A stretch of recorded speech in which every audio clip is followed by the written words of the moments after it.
Hello दोस्तों, क्या हाल चाल है आप सभी लोग की। होप सभी लोग अच्छे और स्वस्थ होंगे। तो आज मैं इस वीडियो में बात करने वाला हूँ आपकी गाड़ी की जो ब्रेक्स रहती है उसकी मेंटेनेंस, उसकी केयर के बारे में, और किस तरह से गाड़ी ड्राइव करते समय क्या वैसी गलती जो कि अगर हम नहीं करेंगे तो हमारी गाड़ी की जो ब्रेक्स और जो ब्रेक शू है या फिर बोल सकते हैं जो ब्रेक पैड है उसकी जो लाइफ स्पैन है वो दुगना हो सकती है। तो आखिर कैसे मेंटेन करना चाहिए गाड़ी की जो ब्रेक्स हैं उसको, या फिर कैसे मेंटेन करना चाहिए और कैसे क्या क्या चीज़ को हमें ध्यान देते रहना चाहिए गाड़ी के ब्रेक्स के ऊपर, क्योंकि काफ़ी एसेंशियल चीज़ है ये भी गाड़ी के लिए। अगर गाड़ी ड्राइव करेंगे, गाड़ी को स्लो डाउन करना रहेगा या फिर गाड़ी को रोकना रहेगा तो काफ़ी इंपॉर्टेंट चीज़ ये होती है। तो आज मैं इसके ऊपर टोटली बात करने वाली कि आखिर कैसे मेंटेन करना चाहिए, किस तरह से इसकी जो लाइफ स्पैन है उसको हम डबल कर सकते हैं अगर हम इस तरह से मेंटेन करेंगे अपनी गाड़ी की ब्रेक्स को। तो चलिए शुरू करते हैं। वीडियो को ज़्यादा लंबा नहीं होगा, ज़्यादा से ज़्यादा 5 से 6 मिनट का वीडियो रहने वाला है। तो वीडियो को पूरा एंड तक देख लीजिएगा, सबको पता चलेगा। और अगर इन्फॉर्मेटिव लगेगा तो एक छोटा सा काम और कर दिएगा कि लाइक कर दीजिएगा इस वीडियो को, शेयर कर दीजिएगा इस वीडियो को अपने सारे दोस्तों के साथ। और ऐसी कार से रिलेटेड, ड्राइविंग से रिलेटेड और भी इन्फॉर्मेटिव वीडियो देखने के लिए फ्यूचर में सब्सक्राइब कर दीजिएगा मेरे चैनल अमन ऑटो मोटिव को। तो चलिए शुरू करते हैं एक एक पॉइंट। सबसे पहले मैं बात करूँगा मेंटेनेंस की, कि आखिर मेंटेन कैसे करना चाहिए गाड़ी की जो ब्रेक्स रहती है उनको। तो सबसे पहली बात कि मेंटेनेंस करने के लिए काफ़ी चीज़ होती है। सबसे पहले गाड़ी की जो ब्रेक ऑयल रहती है जो कि गाड़ी की जो बोनेट रहती है उसके अंदर रहती है। सबसे पहले आपको बोनेट खोल करके दिखा देता हूँ कि आखिर उसमें कैसे मेंटेन करना चाहिए, फिर उसमें क्या चीज़ ध्यान में रखना चाहिए हमें। सबसे पहले अनलॉक करते हैं गाड़ी को, यहाँ से ओपन होगी।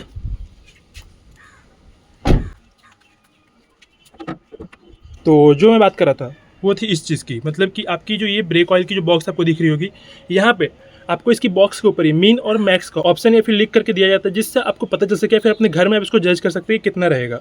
और यहाँ पे आपको वहीं बीच में एक लाइनिंग आपको दिख रही होगी इसी पे।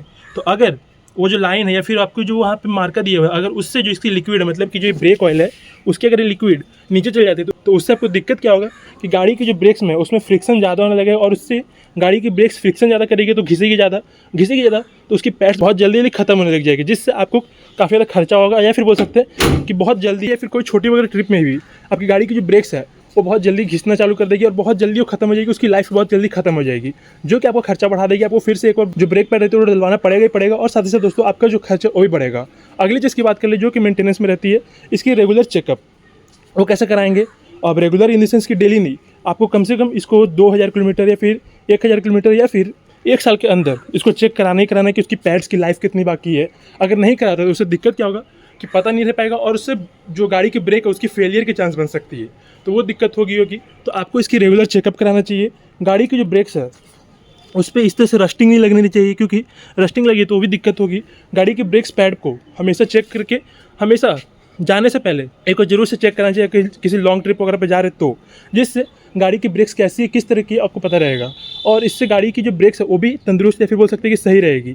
अगली चीज़ बात कर ले मेंटेनेंस की, जो कि होती है कि जब भी गाड़ी की सर्विसिंग कराए तो गाड़ी की जो फ्रंट की ब्रेक है साथ से जो रियर की ब्रेक है उसको भी एक बार खुलवा कर दिखाए, क्योंकि काफ़ी सारे लोग ऐसे होते हैं जो कि आगे की डिस्क ब्रेक की तो ये मेंटेनेंस करवाते बट जो पीछे की जो ड्रम ब्रेक्स रहती है उसकी जो मेंटेनेंस वगैरह रहता है फिर उसको नहीं दिखवाते, क्योंकि उनको लगता है कि ये कोई काम की नहीं थी। बट बहुत ज़्यादा काम की होती है। 70% अगर ये काम करती है तो 30% की काम वो कर देती है आपकी ब्रेकिंग में, तो उसको भी जरूर करवाए, क्योंकि वो भी एक ब्रेक में ही है। और अगली चीज़ बात कर ले ड्रिफ्ट वगैरह मारना, जो कि काफ़ी ज़्यादा उसमें आपकी ब्रेक सप्लाई होती है, उसको इस्तेमाल ना करें, क्योंकि वो भी मेंटेनेंस में हार्म ही करेगी आपकी गाड़ी की जो ब्रेक्स रहेगी उनको। अब बात कर ले, ये तो मेंटेनेंस की बात हो गई।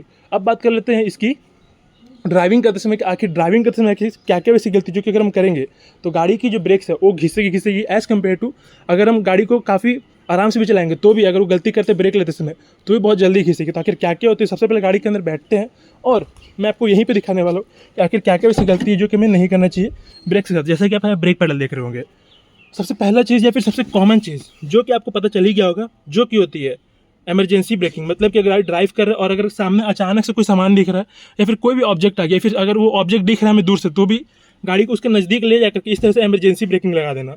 जैसे कि मैं आपको करके भी दिखाने वाला भी हूँ किस तरह से इमरजेंसी ब्रेकिंग लोग लगाते भी है। तो सबसे पहले मैं गाड़ी को स्टार्ट कर लेता हूँ यहाँ पे।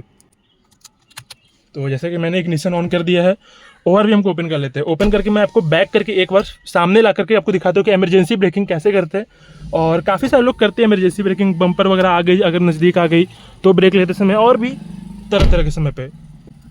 सबसे पहले मैं गाड़ी को यहाँ पे स्टार्ट कर लेता हूँ। स्टार्ट हुई, रिवर्स करते हैं यहाँ पे।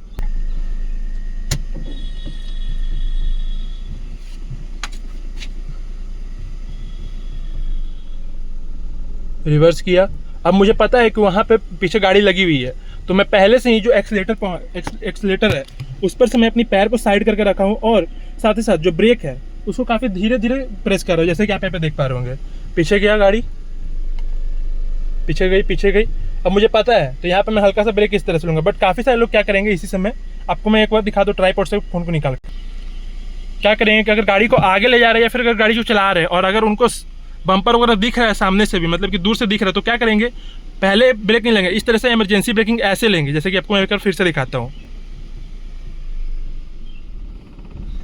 इस तरह से ऐसे लेते हैं, गाड़ी चल रही है, आगे की तरफ बढ़ रही है, मुझे यहाँ पे दिख रही है गाड़ी लगी हुई, बट काफ़ी सारे लोग ऐसे करके आगे बढ़ाएंगे, तेज़ी से ले जाएंगे और यहाँ पे इस तरह से ब्रेक लेंगे, जो कि क्या होगा, इससे दिक्कत है कि आपकी गाड़ी की जो ब्रेक पैड है या फिर जो ब्रेक शू है उसमें दिक्कत होगी कि अगर हम इमरजेंसी ब्रेकिंग बार बार लेंगे तो होगा ये कि वहाँ पर घिसन ज़्यादा होगा तो ऑफकोर्स खत्म बहुत जल्दी होगी और आपकी गाड़ी की जो ब्रेक्स हो बहुत जल्दी खत्म हो जाएगी। अब बात कर लेते हैं अगली गलती की, जो कि काफ़ी सारे लोग करते हैं। ट्रैफिक वाले इलाके में गाड़ी ड्राइव करते समय, गाड़ी ड्राइव कर रहे हैं, अब वहाँ पे एक्सीलेटर का काम है नहीं, तो वहाँ पे करेंगे क्या, ब्रेक के ऊपर इस तरह से पैर हल्का हल्का बनाए रखे हुए, जिससे अगर गाड़ी को ब्रेक लेना हो तो ऐसा आराम से दबा दे। तो ये गलती बिल्कुल ना करे। हाँ, भले आप एक्सीलेटर पर से पैर हटा दे, बट ब्रेक के ऊपर इस तरह से पाँव ना दबा करके रखें, क्योंकि इससे होगा ये कि वहाँ पे फ्रिक्शन बनते रहेगा। जैसे कि आपको पता ही कि जो क्लच है अगर उसको हम दबा करके रखते हैं तो उसमें फ्रिक्शन बनता है और जल जाती है। तो वैसे सेम काम यहाँ पे भी होगा, अगर इसको हम प्रेस करके रखे रहेंगे तो ये जलेगी तो नहीं, बट इसमें फ्रिक्शन बनते रहेगा, हल्का हल्का बनते ही रहेगा और आपकी जो डिस्क पैड है और जो आपकी ब्रेक में है वहाँ पे ब्रेक पैड खत्म हो जाएगी एकदम से, अगर आप इस तरह से पाँव हल्का से दबा करके रखते हैं तो, क्योंकि वहाँ फ्रिक्शन बनते रहती है। अगली गलती की बात कर ले, जो कि होगी आपकी सामने से अगर कोई ऑब्जेक्ट वगैरह देख रहे तो वहाँ पे जाकर के इमरजेंसी ब्रेकिंग लाना, तो वो आपको नहीं करना है। आपको क्या करना है कि अगर आपको कोई ऑब्जेक्ट दिख रहा है दूर से, आपको यहाँ से ऑब्जेक्ट दिख रहा है, मान लीजिए कि मुझे बम्पर यहाँ पे दिख रहा है दूर से ही, तो मैं क्या करता हूँ, मैं अपनी बता रहा हूँ कि मैं यहाँ पे क्या करूँगा कि अपनी एक्सीलेटर पैडल पे जो पाँव है उसको इस तरह से हटा लूंगा, तो होगा क्या कि वैसे ही गाड़ी की जो स्पीड वो कम हो जाएगी और साथ ही साथ मैं धीरे धीरे इस तरह से ब्रेक को अप्लाई कर दूंगा, जिससे गाड़ी स्लो डाउन भी हो जाएगी, गाड़ी की ब्रेक ज़्यादा अप्लाई भी नहीं होगी और गाड़ी की जो ब्रेक्स है वो बहुत जल्दी खत्म भी नहीं हुई, काफ़ी लंबे समय तक चलेगी। तो ये सारा काम करना है और ये सारी गलती नहीं करना है, क्योंकि ये सारी अगर गलती करते हैं यहाँ पे तो होगा वही, गाड़ी की जो ब्रेक्स है वो बहुत जल्दी खत्म हो जाएगी, ब्रेक शू है वो भी बहुत जल्दी खत्म हो जाएगी और आपका फिर से आपको अपनी गाड़ी में ब्रेक डलवाना ही पड़ेगा।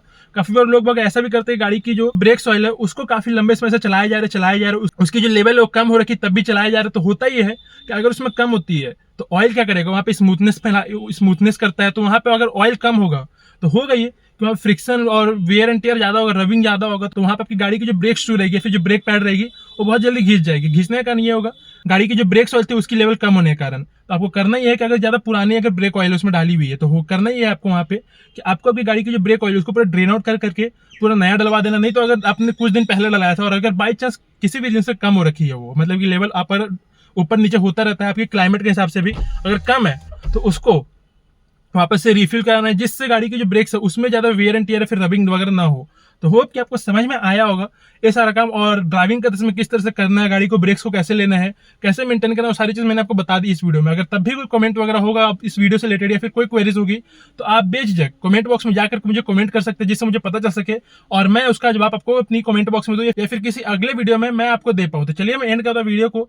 इन्फॉर्मेटिव लगी तो मैं फिर से बोलूंगा कि एक छोटा सा काम कर दीजिएगा कि लाइक कर दीजिएगा इस वीडियो को, शेयर कर दीजिएगा इस वीडियो को अपने सारे दोस्तों के साथ, और ऐसी कार से रिलेटेड ड्राइविंग से रिलेटेड और भी इन्फॉर्मेटिव वीडियो देखने के लिए फ्यूचर में सब्सक्राइब कर दीजिएगा मेरे चैनल अमन ऑटोमोटिव को। तो चलिए मैं एंड करता हूं वीडियो को। वीडियो देखने को बहुत बहुत धन्यवाद। जय हिंद, वंदे मातरम।